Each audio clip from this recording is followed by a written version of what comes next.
Did you know Ethiopia is a federal parliamentary republic governed by a 1995 constitution that organizes regions along linguistic and ethnic lines, influencing its multi-party politics for decades?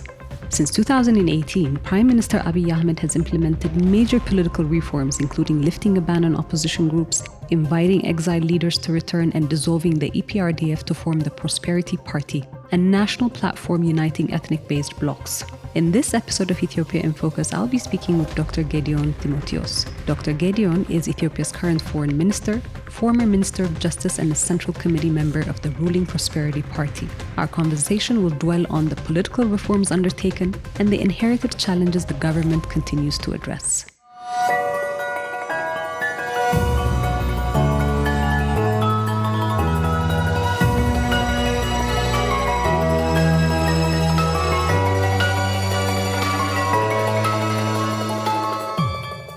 So today's Ethiopia in Focus conversation is with Dr. Gedion Timothewos on the topic of tackling political and social challenges through sustainable solutions. Dr. Gedion, welcome. So it's been the case that over the past few years, specifically over the past 6 years, we've undergone tremendous development economically and a lot of political reforms and changes. But despite the opening up of the political space, what we've also witnessed is instances of conflict and violence, particularly perpetuated through political contestations. And somehow this is an antithesis to 21st century political engagement or political civic engagement, which requires dialogue over armed extremism. So maybe just to give background and context to some of these political violence and conflicts, we can get to the root of it. What are the root causes of some of these instances? Thank you very much. So to understand where we are right now and the challenge we face, the conflicts that have occurred, it is very important to look at certain factors, including our history, our political culture, our demographic reality, and also the economic situation that we find ourselves in. So to start with our history, the process through which the Ethiopian state is formed is rather unique in the African continent. In most parts of the world, states are formed through conflict, through violence, through blood and steel. That doesn't make Ethiopia unique, but what makes Ethiopia unique, particularly in the African context, is the fact that the state formation was led by indigenous native forces. The main protagonists in this process are Ethiopian. But if you look at the history of most African countries, the state formation was it was an outcome of colonial conquest and the involvement of European actors is quite significant. So we have a state formation process that was led by local political forces, and we didn't have an opportunity to strengthen or to cement that state formation process through a social contract. And we didn't have an opportunity to heal the wounds and contradictions that have arisen out of the state formation process. So the legitimacy of the state was questioned and contested by some. So we have that background to grapple with. This contestation has been occurring throughout the formation of the state. Yeah, and it has been exacerbated by subsequent events.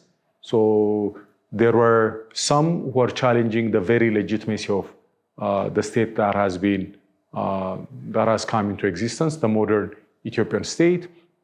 Some have contested and challenged its nature, its vision, its identity, the narratives.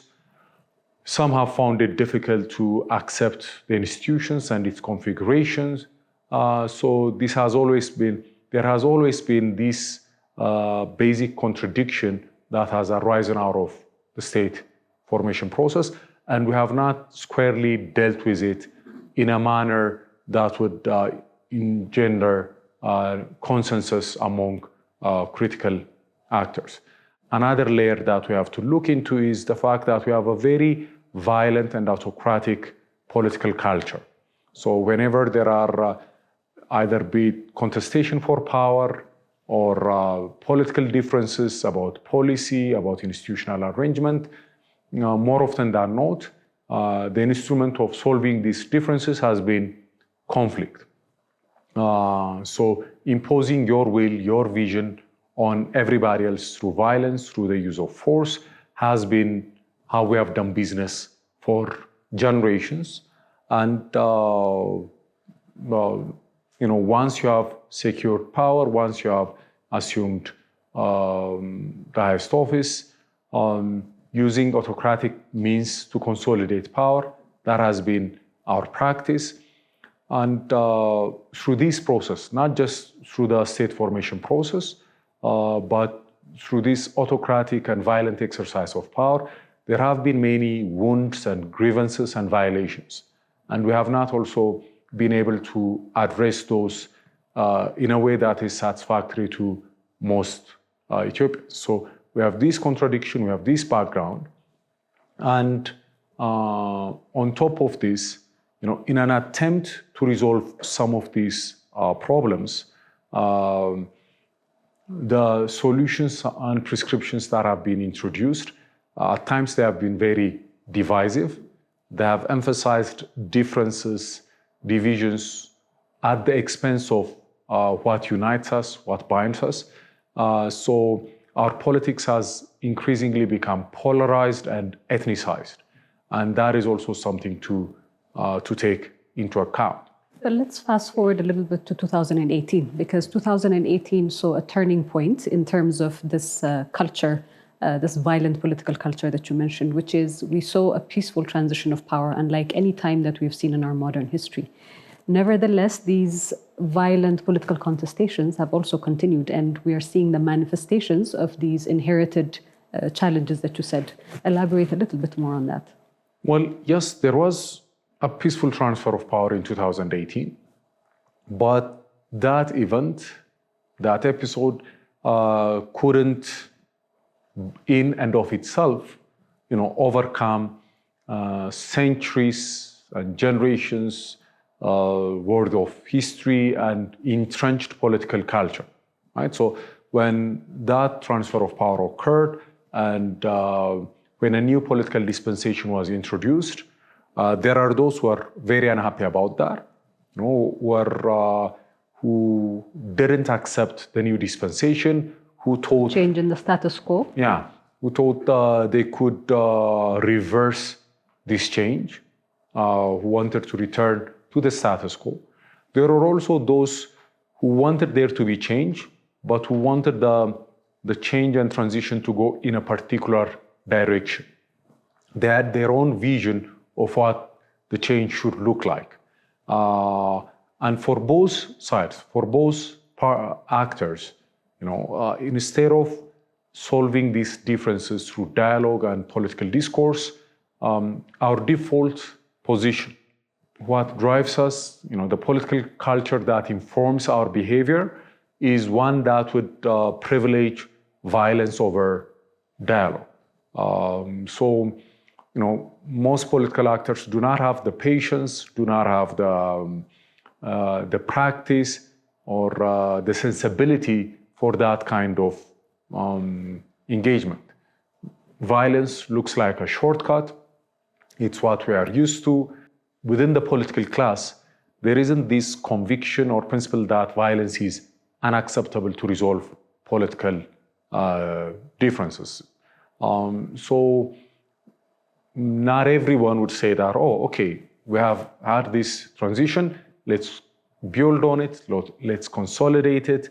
The contradictions I have mentioned earlier, reinforced by that political culture, the inertia is against democratic, peaceful politics. As some of the root causes, you've identified contested historical narratives. somehow perpetuated or ethnicized as well these historical narratives. You've also identified a political culture that is quite violent and has not updated itself with the times that we're in. And also political elites probably not having a common agenda to work towards, where a lot of the political elites in the past may have utilized differences instead of commonalities to bring the nation together as part of the state formation. What would you say is the role of overt and covert actors? Because some of the actors are overt, but then are there covert actors also at play in the current? Sure. When you have this kind of internal divisions, polarization, there are those who want to exploit these divisions. Countries, actors that think that who are of the view that their national interest is best served by having a weak Ethiopia, a divided Ethiopia, an Ethiopian state that is not capable of delivering on certain objectives, on certain projects. They would naturally try to exploit these divisions to fuel them using various means. Some of them covert, some of them quite overt. So our divisions have made us quite vulnerable for this kind of sinister actors. Okay, circling back to the root causes and what's transpired post-2018, what I want us to get a little bit into is the political liberalization that has occurred post-2018. Particularly within the first year, what we witnessed is really an opening up of the political space. Political actors that were in the prior regime brandished as terrorist organizations were allowed to come back in. A lot of political parties that were inactive were provided the space to engage. And in fact, the Prime Minister on multiple occasions over the past 6 years has had a lot of sessions that has engaged various political actors and constituencies. Would you say still with this manifestation of violent political contestations, that the political liberalization may have been taken for granted or hijacked by some actors? I would say that we have not responsibly and properly utilized the space created by the political liberalization. Political liberalization has offered an opportunity, a platform for political actors, parties, civil society, media to engage on civic matters, on public affairs in relative freedom and liberty. But that space has also been utilized by violent, militant extremist groups to drive their agenda, to use the democratic space to advance anti-democratic objectives and to use anti-democratic tactics as well. And I would say... In tandem with covert actors? Sometimes they collude. There would be, tactically they would say that our interests are aligned. For the local actors, their objective might be some form of regime change, trying to challenge the government, trying to take over power. But for the external actors who are supporting them covertly, the objective is destabilizing the country, weakening the Ethiopian state, bringing about its dismemberment if possible. So there have been obvious collusions between these actors. And I would say that there have also been other countries, other societies in which initial liberalization has led to violent contestation, has contributed to the flourishing of extremist views and groups, because this is something that requires getting used to.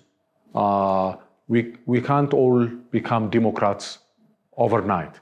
You might change your laws, you might adopt new institutional arrangements, but developing the culture, the sensibility, the ethos for democratic discourse and politics, that takes time, that requires some form of democratic socialization.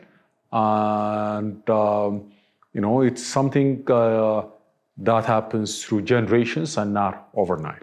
One of the things that I recall, particularly prior to 2018, and now because we're talking about democratization and liberalization of the political space and liberalization of expressions as well. And the internet has got a huge role in that sense. And what I recall prior to 2018 is I remember Ethiopia used to be one of the most expensive countries when it comes to accessing the internet. In Africa, it was probably one of the highest in terms of cost. But what we've seen through the liberalization of the digital space within Ethiopia is internet penetration has increased. Hence, a lot of people are now connected in various parts of the country as well, accessing or interacting with different segments of society within and across the world has become much easier as well. What I'm leading to is because you mentioned earlier in terms of this perpetuation for narration of a disintegration of a nation. And we see that at play a lot over social media. So I want us to get a little bit into your perspective on what is the role of social media, particularly in fueling violent conflicts and also perpetuating this narration of a disintegration of a nation. I would say that social media and generally the digital media platforms have played a significant role in worsening polarization and division. The polarization was already there. Clashing narratives were already there. Certain degree of animosity, antagonistic posture, ethnic and religious extremism, it was already there. And to some extent, it was even state-sponsored and institutionalized. But the fact that everyone now has, pretty much everyone has information at their fingertips. Yeah, an opportunity to, the mechanism, the instruments to generate content and to propagate it, to disseminate it to millions, if not billions, without any editorial oversight, without any restraint. That has made it quite easy for anyone with an extremist view to infect millions. And the algorithm of these social media platforms, their business model itself, it promotes divisive content, because the more controversial and divisive it is, the more popular that you get, the more reaction it would trigger. The more reaction it triggers, the way they see it, it's an engaging content. We'll get more viewers, we'll get more people engaged, hooked to this platform, so they are promoted. If you say something that is conciliatory, something that is intended to bring everyone together, that is boring, that's not engaging, so it's relegated in the feed. So I would say that social media platforms have fueled the division and fueled extremism, and that has been exhibited not only in Ethiopia, but in countries that were supposedly established democracies. You have a situation now where in countries that boast a democracy of 200 years or for centuries, see a surge in right-wing extremism as well. Yeah, people saying, the election has been stolen. Our institutions are not fair. There is selective prosecution. So you see the legitimacy and credibility of institutions being eroded, even in established democracies, due to social media. And in a context like Ethiopia, where you don't have strong institutions, where you don't have a robust social contract, the negative effects of these media platforms is even more pronounced. And many locally as well as internationally are becoming susceptible to conflict entrepreneurs. Digital conflict entrepreneurship, I would also say, is something that might be currently being perpetuated. Would that be something that you see being reflected here as well? Yeah, I mean, for the digital space and the ease with which you could disseminate any view, it has made it easier for conflict entrepreneurs to engage in their trade, to sow division, to sow chaos, and try to gain some political or economic benefit through their crisis. Okay. So, Dr. Gedion, let's get into a little bit of the most important part, which is what the government has been doing in addressing these instances of conflict and political violence. Prime Minister Abiy Ahmed, one thing among many things that he has been consistent about over the past 6 years is this call to, armed actors. Even when the political space at the beginning was opening up and many of the reforms were taking place, bringing armed actors to, come around the table and discuss the future of Ethiopia has been something that he has been championing from the beginning. Recently, on the 5th year anniversary of the formation of the Prosperity Party, he had also once again, put a call to armed actors to put their arms down and come back around the negotiating table or the discussion table. What has the government been doing consistently over the past few years in addressing these instances of political contestation, violent contestation, and conflicts? I think in relation to this, there are initiatives and efforts that and the policy directions that we have to look into.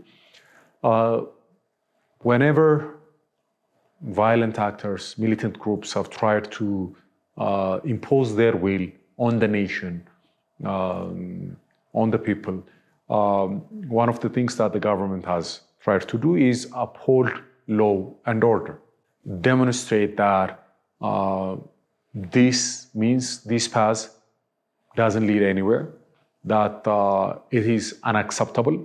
So resisting these efforts, countering these efforts, taking law enforcement measures, containing this kind of militant campaigns, this has been something that has been done throughout the last 5 years. But it also is tied to what you said prior, where we had weak institutions to enforce these kind of things.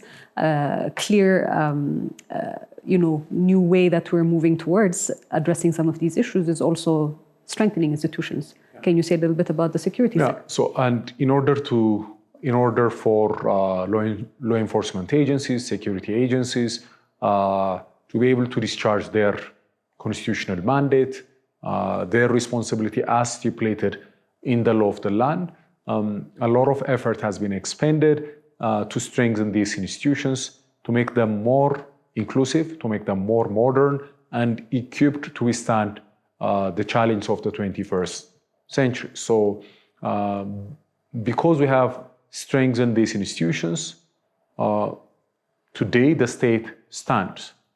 Had it not been for the reform effort in strengthening these institutions, in enhancing their capability, given the challenge we have faced, the Ethiopian state could have collapsed. But because a lot of effort there has been a lot of reform programs that have been implemented in these institutions due to the heroism and patriotism of men and women in these institutions, due to their enhanced capability as well. Despite the multiple and overlapping challenges the Ethiopian state has faced, we have been able to resist this challenge, and we have overcome many of these challenge. There have been several efforts at the regional level or at a zonal level or at a federal level, attempts to get rid of this administration and install a new administrator, a new political group using violence, using force, and we have been able to foil these efforts using our law enforcement agencies by enforcing the law of the land. This has been a critical component, not the only response, but one of the most critical and important initial responses.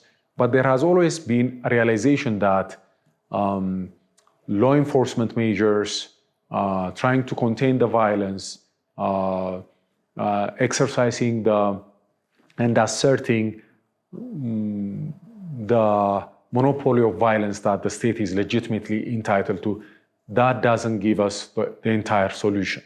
We have tried to assert the monopoly that the government is entitled to over the coercive instruments of the state. We have insisted upon that principle, but we know that that's just half the equation. It doesn't really resolve the deeply rooted challenge and problems that I have alluded to earlier. So there has always been this openness to talk, to negotiate, to have dialogue. And there's been several instances and attempts as well. Yeah. Can you elaborate a bit more on those? Many of those efforts have also been successful. So, for example, in the Benishangul Gumuz regional state, there are several armed actors, militant groups that were involved in conflict. The same has occurred in the Amara, Oromia, and Tigray regional states. There have also been pockets of instability in other regions of the country as well.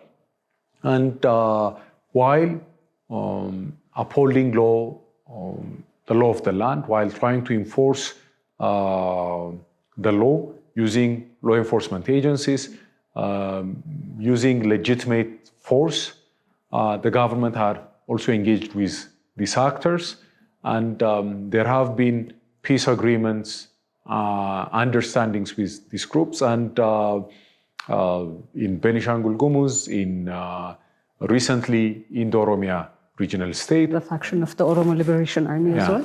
And most notably in the northern part of the country with the TPLF. There have also been certain elements in the Amara regional state where regional governments or the federal government or even zonal administrators have concluded agreements with militant groups so that those who have raised up arms could return to normal civilian life. And there is a give and take here. The government provides them amnesty, an opportunity to engage in civil, democratic, political life. Let's get into that detail because it leads me to one of the other questions, which is related to sustainably, closing this historical chapter of a cycle of violence. We have inherited a lot of historical baggage that has not been addressed through, decades and decades. And now we find ourselves at an opportune time when there's various processes that have been initiated by the government. Can you indicate what are some of these processes and initiatives that have been commenced over the past few years that are inevitably going to lead to sustainable peace? I think in this regard, there are three processes that are very important and that are notable. Say the DDR process, a process for the disarmament, demobilization, and most importantly, the reintegration of those who have raised up arms. It's the intention of the government is not just to fight with militants, to vanquish them and get rid of our compatriots, our brothers and sisters. There is a preparedness, a willingness, an openness for them to, and an institutionalized mechanism for them to be reintegrated into civilian life. There are programs for their rehabilitation, their economic and social rehabilitation, and to provide them with some form of livelihood, to ensure that they would have a platform and an opportunity to engage in the political life of the country. So there is... You yourself were recently in the Tigray region at a program marking the launch or some aspect of the DDR program. And there have been reports also of some armed actors within the Tigray region who have gone through this process as well. Maybe you could also tie it to that experience. So one thing that the government has done immediately after the Pretoria Agreement was inked was to establish a DDR commission. In Amharic, it has been named Tahaddiso Commission. And this commission, in partnership with partner countries, donors, has first and foremost tried to design a comprehensive, context-sensitive DDR program by learning lessons from the best practices of other countries, but by taking into account our national context. After designing the roadmap, the program, we have engaged in an intensive resource mobilization effort because it's a resource-intensive program. So once that has been put in place, and in this process, the former, our former antagonists are part and parcel of the process. It's not something that the federal government does by itself. It's not. So it's something that is indicated in our agreement as well. So in the leadership, in the board, in the management as well, we try to be inclusive. We try to ensure that those who could, in one way or the other, represent ex-combatants are included. So once the program has been designed and resources have been secured, in the initial phase, the plan is to have a DDR program that will accommodate 75,000 ex-combatants. So that's what we launched a few weeks ago. So once that is completed, another cohort, another batch will go through the same process. And the DDR Commission and program would also work in other regions as well, depending on the need and availability of resources. So that's one of the initiatives that we are trying to implement. The second one is something that had been commenced during your tenure as Minister of Justice. Yeah, and that is a transitional justice process. What we have to realize is, there are many grievances, allegations, narratives, and realities of abuse, violations, and injustice in our history that have come, that have been, these are wounds that go back generations.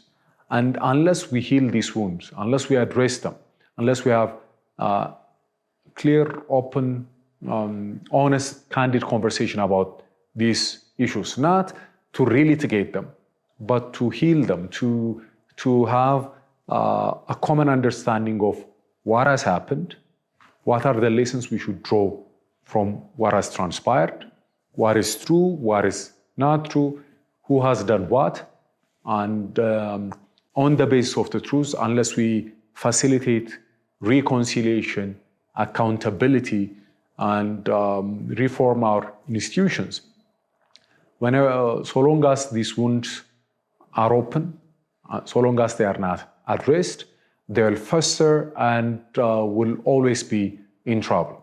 So the objective of the transitional justice process, it's not just limited to the recent conflict, but it's more comprehensive. And the intention of this process is to ensure that we ascertain the truth, we have an accurate, agreed upon record of what has happened, so that we draw lessons from what has happened, and so that we have reconciliation and some form of accountability. And through this process, close the file on past grievances and injustice. It doesn't mean that we'll forget what has happened, but there will be forgiveness, and we'll be in a position to move forward. You see this fixation and obsession on past grievances in our politics. But the most interesting thing is as well, because there's one of the criticisms that I hear often from external actors with the transitional justice process is that it's not fixed to a certain short time period, that it goes beyond that. But I think in its defense, I believe that part of one of the things that you said is it's supposed to be a healing process. So enabling those that have held these past grievances to have a mechanism and an institution where they could relay these grievances is also part of the healing process. What would you say to that criticism that it's not time-bound? I would say that it is time-bound to some extent. As far as criminal prosecution is concerned, criminal accountability is concerned, there is a threshold. There is a time period within which the institutions will have to focus. Not to the recent conflict only. Not just recent conflict, but it goes back to the time where we adopted a normative framework saying that, okay, from now on you can't torture anyone. From now on you can't engage in extrajudicial killing. So once we have adopted those normative frameworks within our constitutions, anyone who has engaged in those processes in a systematic manner, in a systematic and gross violation of those principles, should be held accountable. But to say that, okay, we'll focus on the last 4 years or 5 years or 10 years only, if we don't afford an opportunity for everyone who has a grievance to come to the front and recount what has happened, tell their truths, and have an opportunity to air out their grievances. And for us as a nation to address those issues, it will become arbitrary. It will not be inclusive. Some people will say, okay, so-and-so's grievance is more privileged than mine. I'm not getting an opportunity to have my voice heard. So what we have said in the policy framework is for truth and reconciliation purposes, so long as there are evidences, so long as there are witnesses, so long as there are people who consider themselves to be victims, we should be open to have that conversation. If there is someone with that kind of grievance, they should have a hearing, they should have an opportunity to be heard. The process itself could be therapeutic. The purpose is not for someone to come and say, oh, so-and-so did this, so I want to have some form of vengeance. It is for most of the victims having an opportunity to be heard, to be recognized, to be validated in a public forum. That could be part of the healing. And I think instead of passing to the next generation a litany of grievances, and instead of having the next generation trapped in this vicious cycle of vengeance and vindictive political cycle, it offers one pathway. It will help us close the file, close the chapter on this part of our history, and engage in a dialogue about our future. What kind of state do we want? What should be our leading principles? How do we understand? And that's a good segue, because cleaning what has transpired before and then opening up a new chapter, that is essentially what the national dialogue is offering as well. You had talked about earlier about historical narratives, contesting historical narratives, a multiplicity of agendas that are being put forth by various political actors. And one other process that has come into play by the government is the national dialogue. So maybe you can segue off from that and elaborate. Thank you. So there are contradicting and clashing visions of what the Ethiopian state should look like, what it should be about, what should be its symbols, how should it be arranged, how should it be configured. On basic foundational issues, we have deep-seated differences, and there is contestation about these issues. And whenever we have this political engagement or sometimes not a making of this generation as well. Yes, these just are inherited hearsay, and adding on to our own interpretation of what it should be. So our interpretation of our history is quite divergent. Our understanding of where we are today and where we want to go to, there are huge differences about this. And prior issues. Political actors have also actually played on those differences and cleavages to maintain power, as you've said before. Yeah, and it is difficult to have civil discourse and politics while you have these kind of differences. When you don't have a common denominator, when we don't agree on what makes us Ethiopian, what is the Ethiopian state, and what are the procedures and mechanisms through which our political differences should be resolved. We don't even agree on the rules of the game. Some of us are trying at to the political elite level. Yeah. So the political elite is someone might be trying to play soccer, someone else is trying to play volleyball, but we are in the same field. Mm-hmm.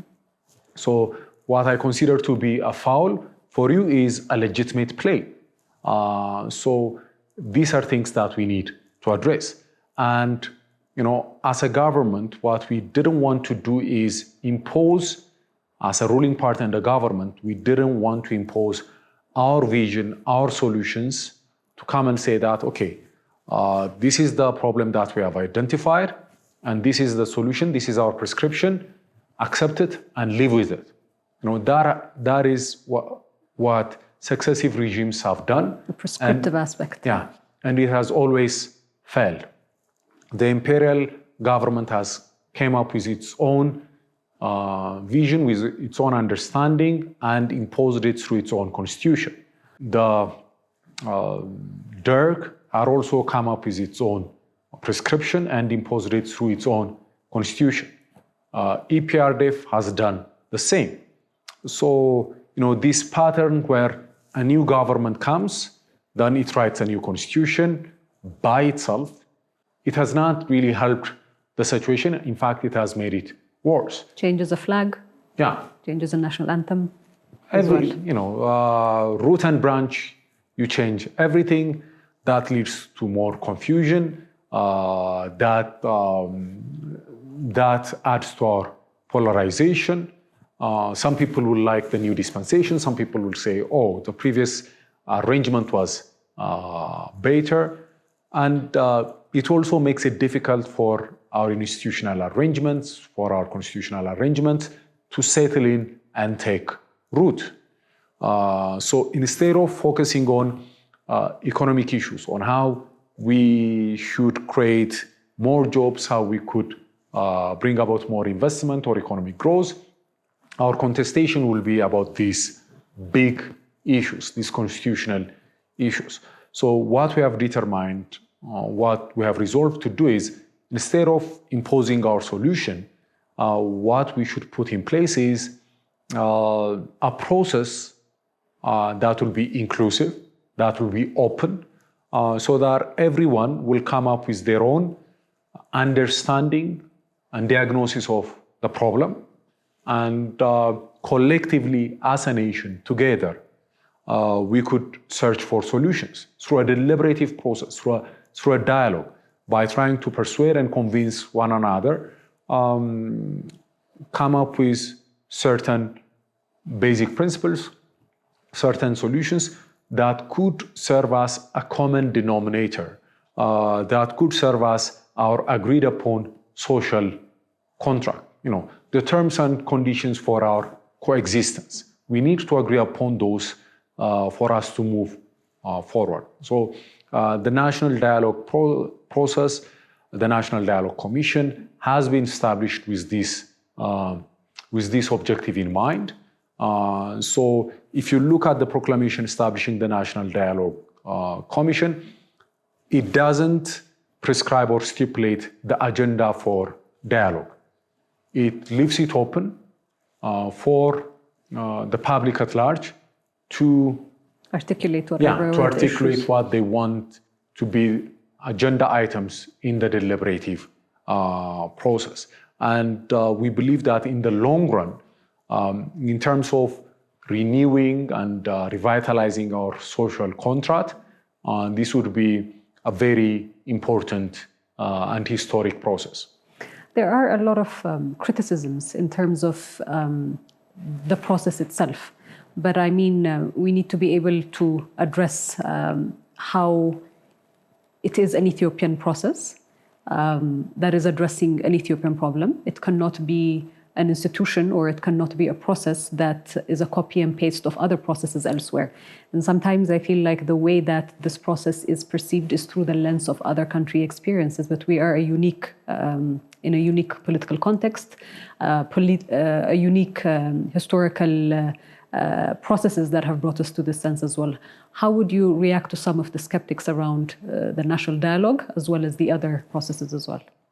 I would say that some of the skepticism, as you have said, might emanate from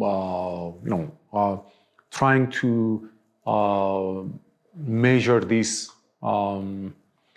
processes in light of the practices or experiences of other countries. There is an element of that, but I would say that if you measure these processes as they have unfolded so far in light of any international best practice and standard, I would say they would stand up to scrutiny.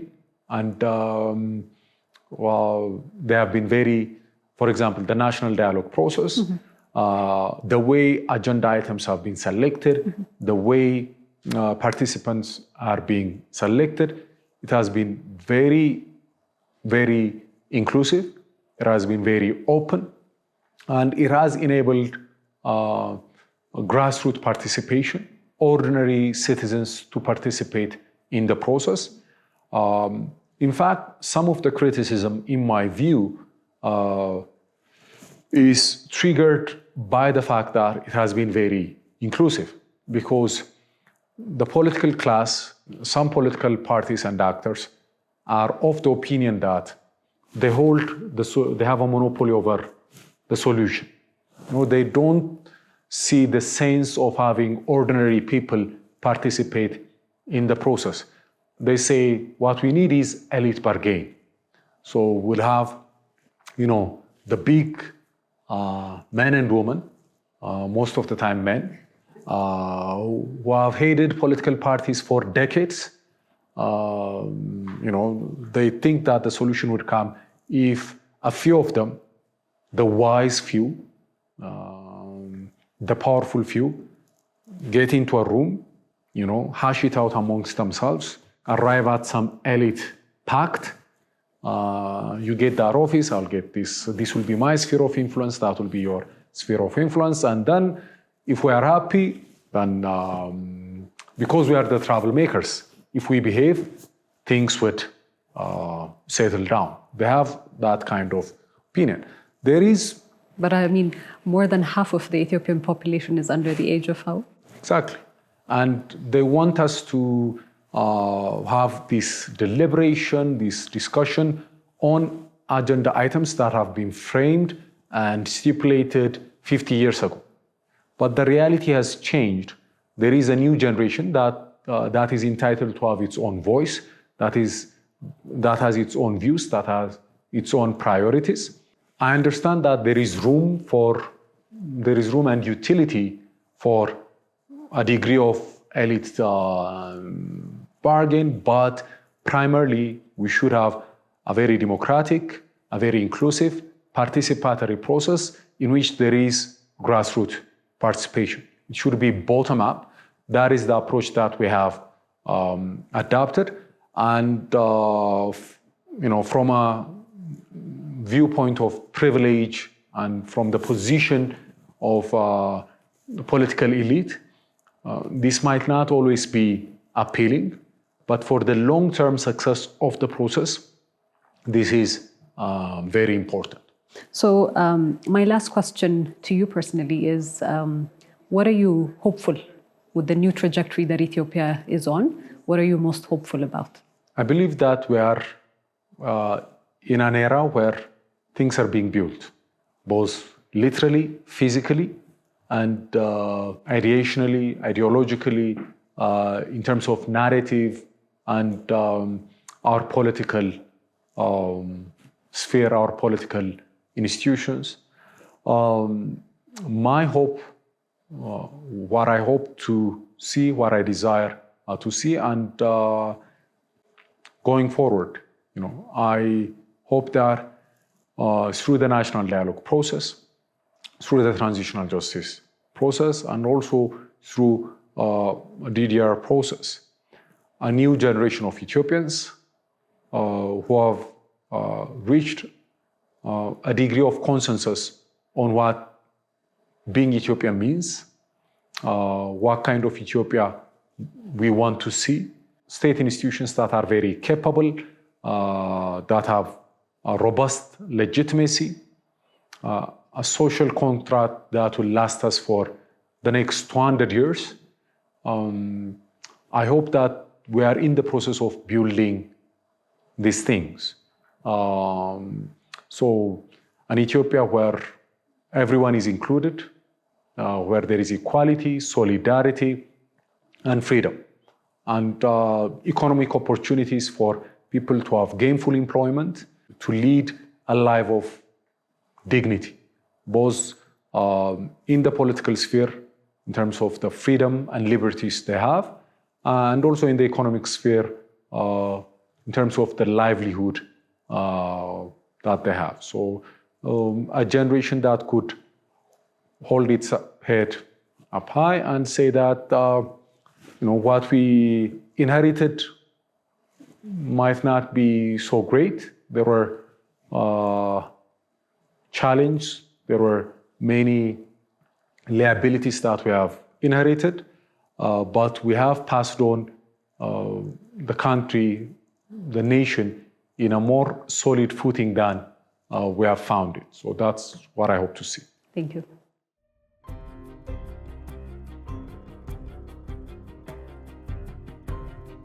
We're a few weeks away from ringing the bell. How excited are you about that? We're very, very excited to ring the bell. We'll officially launch the exchange and the trading platform. Because we're coming near to the launch of the exchange, the interest from the public, the interest from the potential issuers, the interest from potential intermediaries have significantly increased, especially after the IPO of Ethio Telecom. This interest it has shown the commitment of the government, because Ethio Telecom is a state-owned enterprise. They have issued their shares for local investors, retail investors. It shows a lot of commitment from the government side and the issuer side. So from that point on, the interest from local and international participants have significantly increased. So even in the coming weeks, we hope to license a few more participants in the market. But we're very excited for the launch of the exchange.